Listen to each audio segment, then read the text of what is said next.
Welcome back to our channel log my blogs. আর নতুন একটা ব্লগ নিয়ে চলে এসেছি সকাল সকাল আপনাদের সাথে।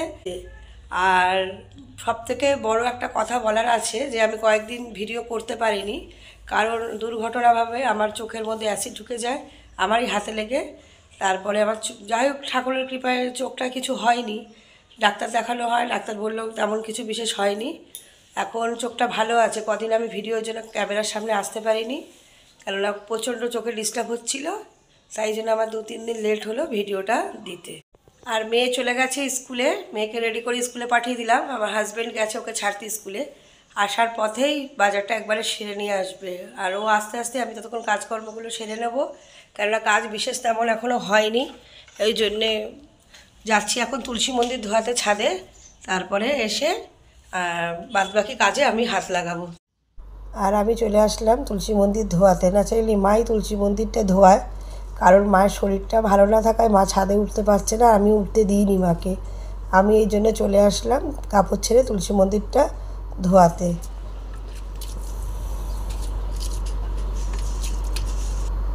তুলসী মন্দির ধুয়ে আমি গাছের ফুলগুলো তুলে নিচ্ছি। আর দেখুন, গাছে তেমন বিশেষ ফুল হয়নি, নয়নতারা ফুল কটাই ফুটেছে।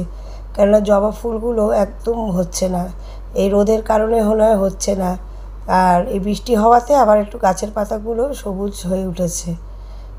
এই জন্যে ফুল আমাদের কিনেই পুজো দিতে হচ্ছে। আর গাছে আবার লেবু ধরেছে, সবে ছোট ছোট কুড়ি এসছে, কড়া মতো পড়েছে লেবুর। আবার এই যে কড়া এসছে, এই একটা, এইখানে একটা, এই যে লেবুগুলো খুব রসালো আর খুব টেস্ট। আর এই পাশেও একটা নয়নতারা গাছ আছে। এই নয়নতারা গাছটা না ঠিক পদ্ম ফুলের গা দিয়েই উঠেছে, কিভাবে যে উঠেছে জানি না। তেমনভাবে এখানে মাটি জল কোনো কিছুই পায় না, কিন্তু গাছটা ঝাঁপিয়ে উঠেছে আর প্রচুর ফুল হয় গাছটাতে। দেখুন, গাছটা পুরো ঝাঁপিয়ে কত ডালপালা বেরিয়ে গেছে। গাছটা মা মাঝে মাঝে ডালগুলো কেটেও দেয়, আবার ডাল ওখান থেকে হয়। আর এই গাছের সবকটা ফুল আমি তুলে আজকে এই নয়নতারা ফুল দিয়ে পুজো দেবো, কারণ জবা ফুল তো ফুটছে না তেমন একটা, এই জন্যে। আর আমি ছাদ থেকে আস্তে আস্তে আমাদের বাজারও চলে এসছে। আর বাজার দেখুন কি এসছে, ট্যাংরা মাছ আর এই যে লতি। লতি হবে চিংড়ি মাছ পোস্ত দিয়ে, আর একটু ট্যাংরা মাছের ঝাল হবে বড়ি দিয়ে আলু দিয়ে।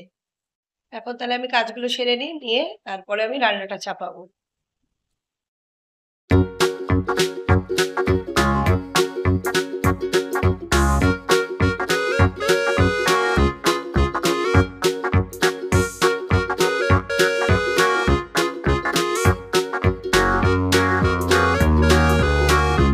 কাজকর্ম কমপ্লিট হয়ে গেছে, বাসি কাজ। আর আমি এখন বাসন মেজে নিয়েছি, বাসন সব এখানে মেজে রেখে দিলাম। মাজা কমপ্লিট হয়ে গেছে বাসনগুলো। আর ওদিকে আমি মাছটাও কুটে নিয়েছি, মাছ কুটে নিয়ে লতিটাও কুটে নিয়েছি। মাছ কেটে ধুয়ে রেখেছি, একটু নুন হলুদ মাখাতে হবে। আর এই যে লতিও কাটা হয়েছে, লতিটাও এবার ভালো করে ধুয়ে একটু ভাপিয়ে নেবো, নিয়ে রান্নাটা চাপিয়ে দেবো। আর কার কার আমার মতো লতি খেতে ভালো লাগে কিন্তু লতি ছাড়াতে ভালো লাগে না? সব থেকে বোরিং একটা কাজ যে লতি ছাড়ানো, কিন্তু খেতে চমৎকার লাগে। প্লিজ কমেন্টে জানাবেন, তাহলে যে বুঝতে পারবো যে লতি কার কার খেতে ভালো লাগে কিন্তু ছাড়াতে ভালো লাগে না।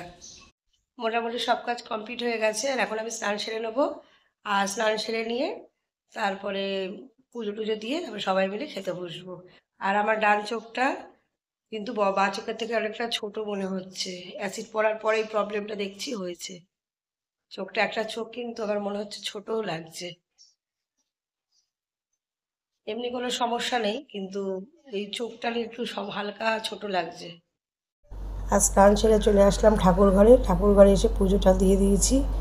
পুজো দিয়ে ঠাকুরকে নিবেদন করে নমস্কার করে আমি এদিকে ঠাকুর পুজোটা শেষ করলাম। আমরা এখন খেতে বসছি, ভাত নিয়ে বসে পড়েছি, ছেলেকে দেবো খেতে। ভাত আছে, মাছের ঝোল, লতি। এখন পড়িয়ে উঠলাম, পড়িয়ে উঠে দেখছি যে একটা তরমুজ রয়েছে ফ্রিজে। দেখি তরমুজটা কাটি, কেটে সবাই মিলে খাই, কেননা দুপুরবেলায় মনেও ছিল না খাওয়ার কথা। তো এখন একটু তরমুজটা সবাই মিলে এনজয় করে খাই।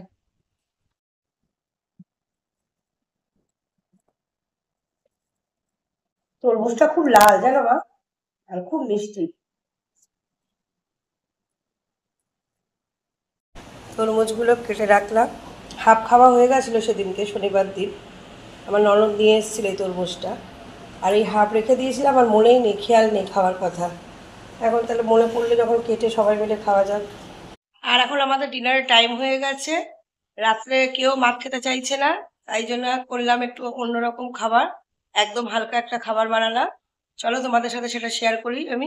এই যে ভাত, লঙ্কা ভাজা, বড়ি ভাজা, পেঁয়াজ ভাজা, রসুন ভাজা দিয়ে আলু ভাতে মাখা, ডাল, সিদ্ধ ডাল, আর পাঁপড় ভাজা। এখন মাছ কারোর খেতে ইচ্ছা করছে না, ফ্রিজে মাছ রয়েছে, কেউ মাছ খেতে চাইছে না। তাই ডিনারটা সেরে আবার দেখা হচ্ছে তোমাদের সাথে। ডিনার সারা হয়ে গেছে, আর আমি এখানেই আমার ভিডিওটা এন্ড করলাম। এরপরে আগামী দিনে আরও ভালো ভালো ভিডিও আসবে, কারণ আমরা সবাই মিলে একটা প্ল্যান করছি কোথাও যাওয়ার। আর আমরা কোথায় যাব সেটা আমাদের ডিসিশন নেওয়া হয়ে গেছে। যদি আমার ভিডিওটা ভালো লাগে, অবশ্যই যারা লগ মাই ব্লগসের নতুন ভিউয়ার্স অবশ্যই সাবস্ক্রাইব করবেন, আর যারা পুরাতন ভিউয়ার্স তারা বেশি বেশি করে লাইক শেয়ার করবেন। ভিডিওটা আগামী দিনে সবার ভালো লাগবে। Bye bye.